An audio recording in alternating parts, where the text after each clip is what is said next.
22대 총선에 출마하고 싶습니까? 그렇다면 당신의 이야기를 들려주십시오.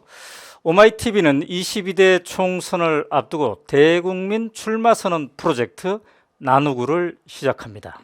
저는 나누구, 나는 누구인가 진행을 맡은 오마이뉴스 대표기자 오연호입니다. 자, 이 시간에는 김성애님을 모셨습니다. 안녕하세요. 네, 안녕하세요. 네.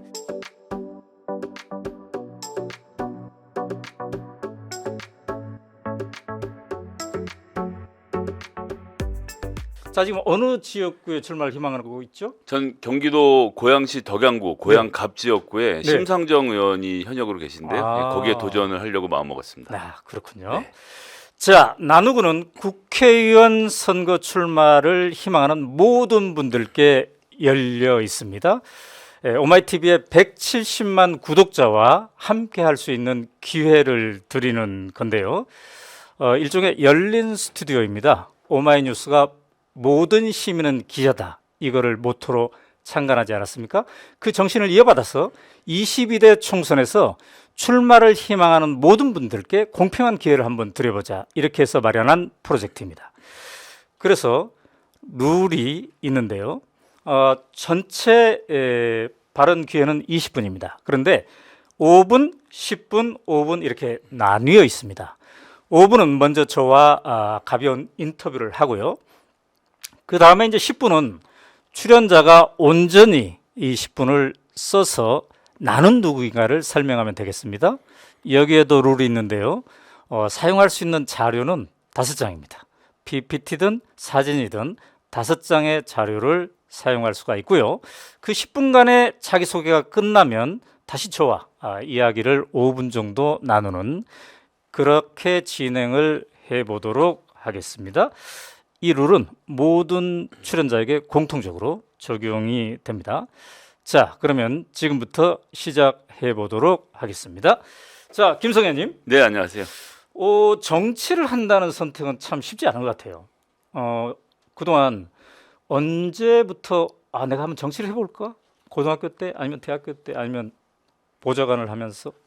제가 대학 들어가면서 네네. 그때 91년이었는데요. 네네. 네, 91년에 강경대라는 명지 대학생이 길거리에서 이제 시위하는데 왔다 갔다 하던 도중에 그 당시에 사복 체포자라고 했죠. 뭐 그렇죠. 백골단이라고 불렀던 네네. 경찰들의 쇠파이프에 두개골이 함몰될 때까지 8명으로부터 맞다가 돌아가신 일이 있었습니다. 그렇죠. 그걸 보면서 사실 이제 강남에서 쭉 자랐던 저는 세상에 그런 갈등이 있다는 걸 잘 모르고 컸었고, 그런데 어쨌든 민주 사회에서 사람을 경찰이 죽일 수 있다는 사실을 정말 경악을 했었고, 네네. 그래서 이제 그런 여러 가지 이유들을 포함해서 학생 운동을 처음에 시작했습니다. 뭐 학생회 활동을 했고요. 네. 92년에 처음으로 그 선거 자원봉사를 나가면서 총선에 대해서 알게 되고, 네. 95년에 제가 고대 부총학생회장 거치면서 제 직접 선거도 여러 차례 좀 겪어보면서 네.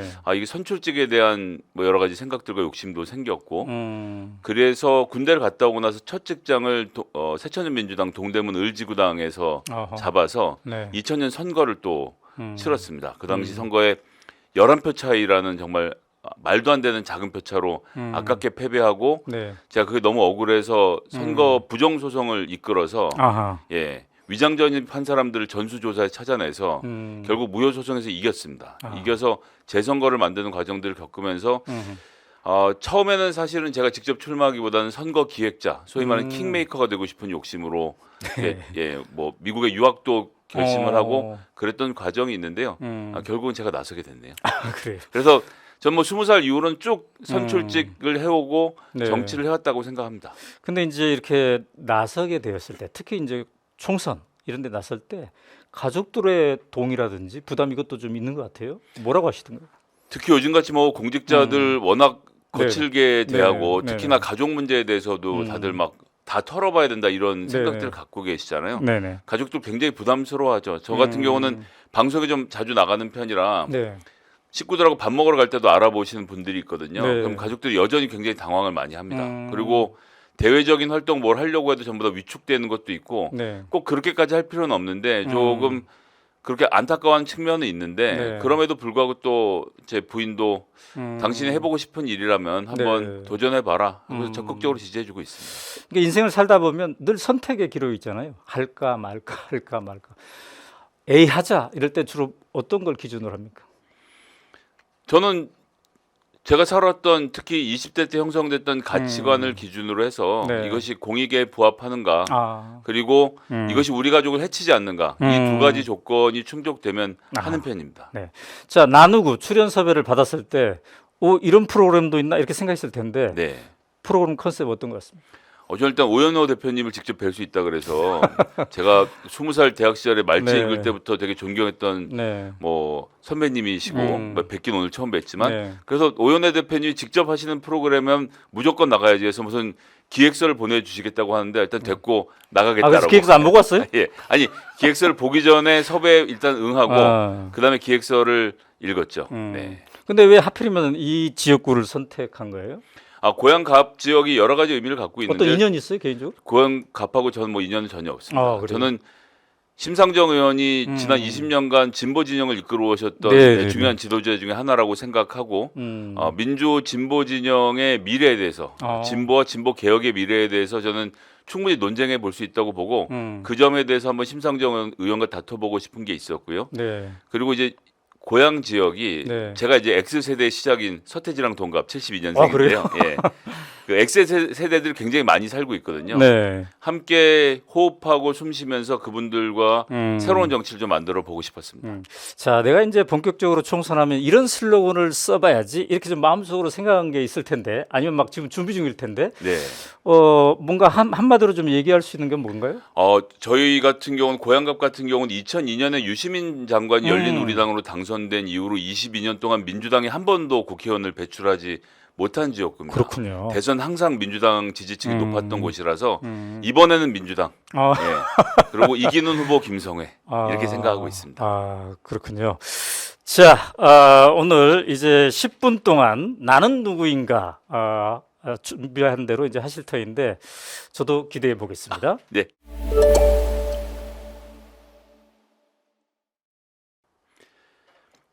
네, 처음은 제 미국 생활 얘기부터 시작하지 않을 수가 없겠습니다. 조금 전에 말씀드렸던 11표 차의 선거 패배를 한 이후에 저는 미국 유학길을 떠났습니다. 뭔가 새로운 정치, 미국식 선거 문화를 한국에 좀 유입시켜 보겠다라는 목표를 가지고 미국 유학길을 떠났는데요.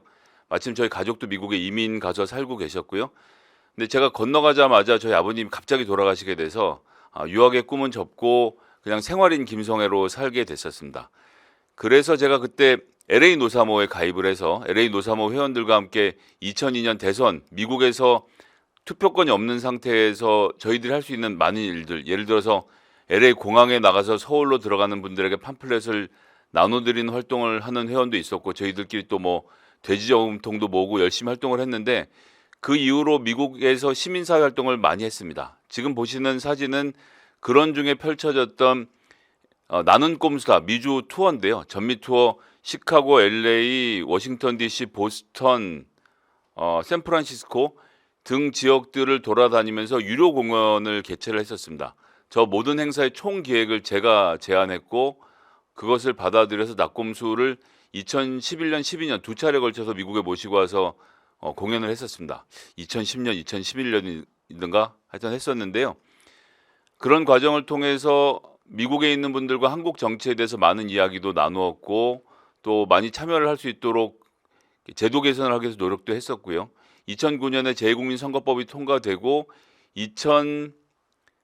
2010년부터 드디어 이제 선거를 할 수 있게 되어서 2012년 총선과 대선에서 미주한인들의 참여율을 높이기 위해서 제가 대선 캠프에서는 북미주 투표 참여 운동 본부장까지 했었는데 근데 아쉽게도 LA 전 지역에서 10,000명 정도의 유권자가 등록을 하시고 8,000명만 투표를 하시는 걸 보면서 이거 좀 본격적으로 하려면 한국에 들어가야겠다라고 생각을 하고 대선 지고 나서 직후인 2013년 1월에 귀국을 했습니다. 그래서 제가 책했던 직업은 보좌관이었습니다. 그 다음 보시면요. 제가 보좌관으로 활동하면서 처음에 신계륜 의원실에서부터 일을 했고요. 신계륜 의원님과 함께 환경노동위 위원장실에서 일을 하면서 사회적 합의의 중요성에 대해서 제가 또 생각을 많이 하고 경험도 많이 했었고요. 그 당시에 사회적 경제 특별법을 통과시키기 위해서 신계륜 의원과 또 유승민 의원 함께 노력을 했었는데 잘 되진 않았고요. 그 다음에 신계륜 의원이 그 다음번에 총선 출마 안 하셔서 저는 이제 정청래 의원실로 옮겨서 지금 사진에 보시는 것은 행정안전이 첫 국정감사 날 일면에 지자체 세 곳 중 한 곳 최저임금법 위반이라는 기사를 일면에 냈던 것이 저로서는 가장 자랑스러웠던 보좌관 활동 중에 하나인데요. 민주노조 일반연맹에서 한 6년 7년 넘게 최저임금도 못 받고 있는 현실에 대해서 타개해 보려고 노력했지만 잘 되지 않았었는데요. 전국 243개에 달하는 지방자치단체의 전수조사를 거쳐서 이들이 최저임금법을 위반하고 있다는 사실을 적발해서 기사로 보도를 하고 임금 체계를 제대로 돌려놓고 행정자치부에다가 이 지방자치단체 비정규직들의 임금 문제를 전담하는 특별팀을 구성하는 성과까지 내서 보좌관 활동으로서는 가장 좀 의미 깊었던 활동이 아닌가 싶고요. 그 다음에 이제 손혜원 의원실로 옮겨서 아시는 분들 아실 텐데 경제 알아야 바꾼다라는 주진영 선생과 함께 했던 그 대담 프로그램을 만들었습니다. 정치인들의 유튜브, 페이스북 라이브에 거의 시초였다고 할 수 있는데요. 그 당시에 책도 5만 권 나가고 조회수도 10만, 20만을 넘는 것들이 많이 있었고요. 팟캐스트까지 쭉 진출하면서 원소스 멀티유즈의 새로운 정형을 만들어내서 SNS를 접합한 정치를 좀 제가 국회에 도입하는데 한 몫을 한 사람이다. 2016년의 일이니까 15년, 16년, 17년 이렇게 했던 일이네요. 제가 좀 자랑해 볼 만한 일이었다고 생각을 하고요. 그러고 나서 제가 직접 재정치를 해야 되겠다고 생각하고 보좌관을 그만두고 나와서 처음 시작했던 것이 정치연구소 싱크와이였습니다. 그 다음 그림 보시면요. 그래서 시민들의 의견을 어떻게 듣고 모을 것인가에 대해서 많은 생각을 해봤습니다. 지금까지 여론이라는 것은 댓글을 보거나 그냥 여론조사를 통해서만 이야기를 들었는데 저 같은 경우는 패널을 모집하고 그리고 결국 한 12,000명 정도의 굉장히 광범위한 패널을 모집할 수 있었는데요. 아이를 안 낳아서 문제라는데 어떻게 생각하세요? 민주당이 바라는 점, 대학 입시제도 논란, 모병제 전환에 대해서 어떻게 생각하는지 등 여러 가지 주제들을 놓고 그 패널들에게 주관식으로 물어보고 답변을 구하는 이런 새로운 프로그램들을 좀 기획을 했었습니다. 이 당시에 한 번 질의가 나가면 4,000명 넘는 분들이 답변을 주셔서 굉장히 세세하고 자세한 내용들을 담을 수 있어서 시민들의 생각을 담는 법을 연구하고 만드는 것. 그래서 싱크와이를 통해서 많은 자료들을 축적하고 이런 여론조사 작업들을 해왔습니다. 그러면서 쭉 해보니까 이제 싱크와이 연구소만 가지고는 도저히 일이 안 된다는 걸 제가 느껴서 좀 대중적으로 저를 알릴 수 있는 방법이 뭐가 있을까 저희 팀끼리 상의를 한 끝에 방송 출연을 시작했습니다. 그래서 이제 급하게 막 이거저거 제가 출연했던 프로그램들을 모아봤는데요. 예. 오마이TV에서는 잘 안 불러주셔서 나올 기가 별로 없었는데 뉴스 1번지부터 시작해서 요즘 이제 매불쇼가 또 되게 유명하죠. 그리고 KBS 더 라이브에 처음에 우연하게도 이준석 전 대표가 대표를 출마하기 전 시절에 저랑 같이 출연해서 당대표를 출마할 때 제가 같이 앞에 상대 패널로 있었거든요. 그 과정에서 이제 더 라이브도 좀 크고 이준석 대표가 크는 바람에 제가 좀 덩달아서 크게 돼서 KBS 사사건건부터 시작해서 MBN 판도라 등 여러 프로그램들에 출연하게 됐습니다.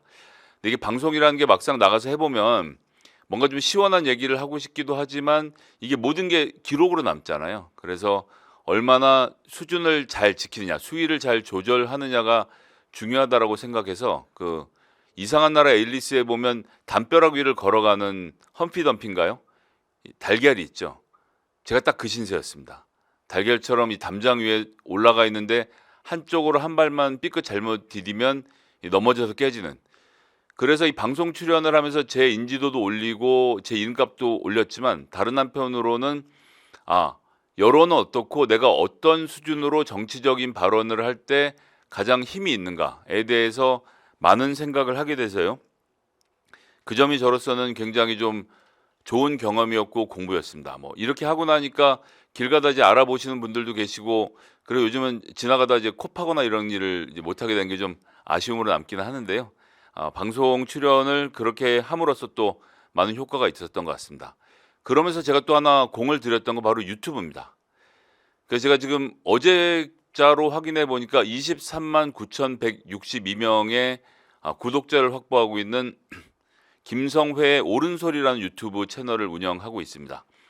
김성회라고 게임하는 김성회 씨가 있습니다. 저희들 전문 용어로는 겜성회라고 부르는데요. 이분이 80만 넘는 구독자를 확보하고 있어서 유튜브에서는 아무리 제 이름을 검색해도 나오질 않았거든요. 그래서 김성회 옳은소리라고 해서 그 당시에 자유한국당 황교안 대표가 옳은소리를 만들었을 때 거기에 좀 대항하는 채널로 키워보겠다는 욕심을 갖고 시작을 해서 지금 이제 저 그래프가 제가 지난 기간 성장해왔던 그래프인데요.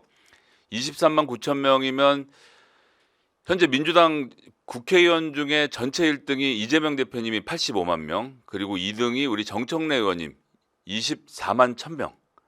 현역 의원들 중에선 저보다 유튜브 구독자가 많은 사람 딱 2명밖에 없습니다. 그런데 정청래 의원이 유튜브로 소통하게 된 것도 제가 보좌관 시절에 권해드리고 해서 시작했던 활동이었고요.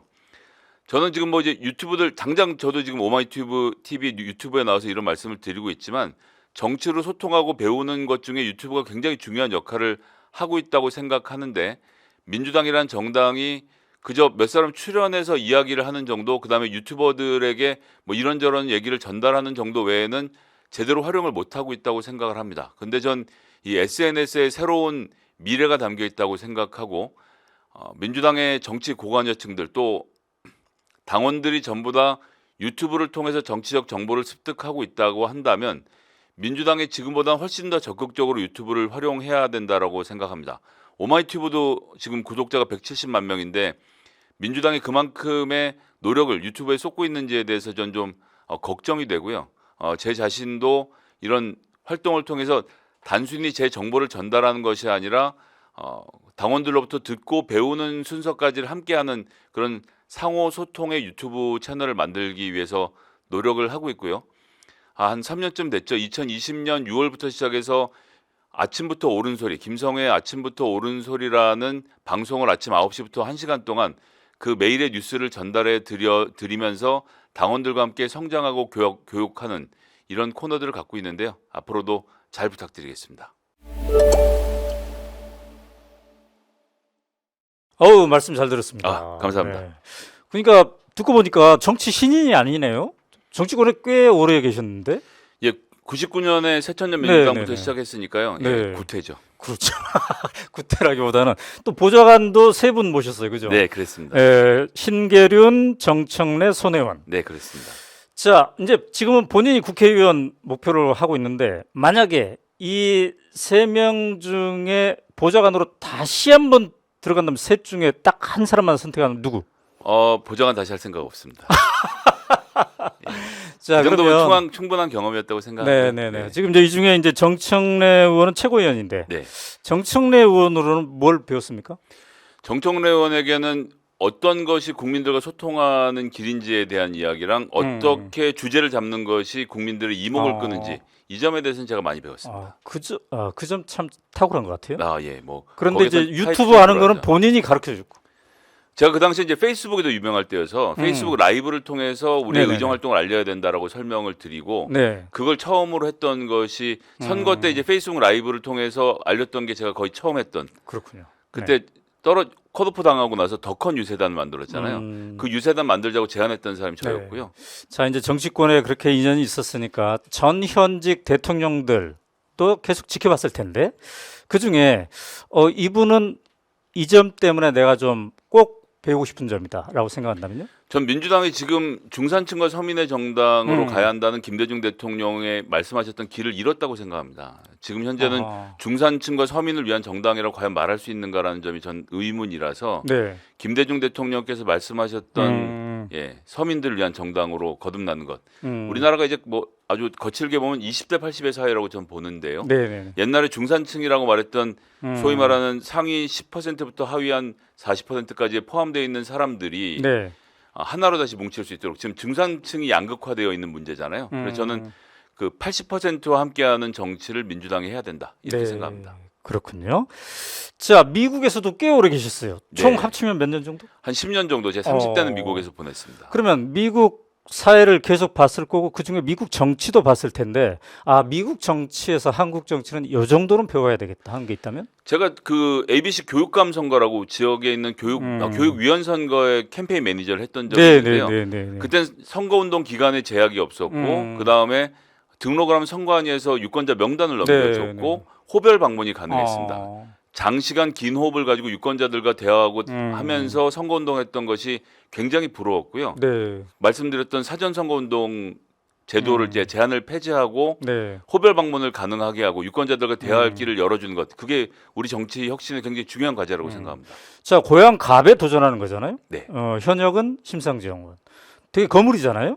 예, 그리고 또 도전하는 또 다른 사람들도 많을 터인데 네. 나만의 경쟁력은 이거다라고 얘기한다면? 전 계속 말씀드리지만 이제 진보 개혁의 새로운 미래, 앞으로 20년 동안의 민주당의 집권 계획을 지금부터 세우는 기간이 되어야 하고 네. 그것이 총체적으로 보여지는 것이 2027년 대선이라고 생각하거든요. 그래서 진보 개혁의 미래에 대해서 조금 전에 말씀드린 중산층과 서민의 정당으로 가는 부분, 네. 민주당의 미래에 대해서 논쟁하려고 했을 때 저는 준비되어 있는 정치인이라고 생각하고요. 오랜 기간 동안 보좌관 생활뿐만 아니라 여러 가지 사회 경험들을 통해서 네. 이런 부분에서 민주당에게 새로운 목소리를 집어넣고 새로운 활력을 집어넣을 수 있을 거라 생각합니다. 자, 유튜버가 23만 명이에요. 네. 예, 몇 년 동안 했어요? 2019년에 시작했으니까 이제 한 4년 4년 만에 네. 23만 명. 대단한데. 자, 유튜브를 통해서 국민 대중과 소통하는 법을 이제 배웠을 거잖아요. 유튜브 안 했으면 내가 이거를 몰랐을 뻔했다라는 게 있다면? 그러니까 제가 매일 그 방송을 하면서 질문즉답을 이라는 코너를 만들어서 댓글을 읽고 그 소통을 직접 하거든요. 네. 그 이야기를 통해서 그 해당 시기마다 국민들이 지르고 있는 비명들을 많이 들을 기회가 생겨서 네. 그런 것들이 매일매일 저한테 축적됐던 게 큰 공부였습니다. 그래요. 이제 40초 남았어요. 40초. 오마이TV 나누구 시청자들에게 마지막으로 하고 싶은 얘기 있다면요? 저는 민주당이 2027년 정권 재창출을 하는 것이 굉장히 중요한 목표라고 생각하고 2024년의 무대는 어떤 미래를 바라보는 정치인들을 키울 것인가, 여기에 집중해서 보셔야 된다라고 생각해서 누가 되었던 민주당의 미래를 담보할 만한 정치인들을 여러분들이 좀 많이 선택해 주시고 한번 지켜봐 주셨으면 좋겠습니다. 자, 나누구는 누구에게나 기회가 열려 있잖아요. 네. 예, 주변에 또 출마를 희망하는 분들에게도 널리 좀 알려주시면 감사하겠습니다. 제가 열심히 홍보하겠습니다. 네, 오늘 나와주셔서 감사합니다. 네, 감사합니다. 감사합니다.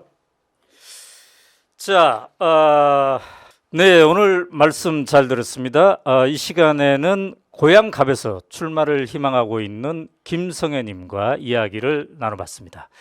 자, 여러분 어떻게 보셨나요? 오마이TV의 총선 기획 나는 누구인가? 나누구는 누구에게나 참여가 열려 있습니다. 출연을 원하신다면요, 지금 하단 이 자막에 지금 나오고 있지 않습니까? 이메일 omainanugu@naver.com으로 출연 신청을 해주시면 되겠습니다. 22대 총선에 출마하고 싶습니까? 그렇다면 당신의 이야기를 들려주세요. 오마이TV가 야심차게 마련한 22대 총선 기획인데요. 누구에게나 열려 있으니까 많은 분들의 참여를 기다리고 있겠습니다. 감사합니다.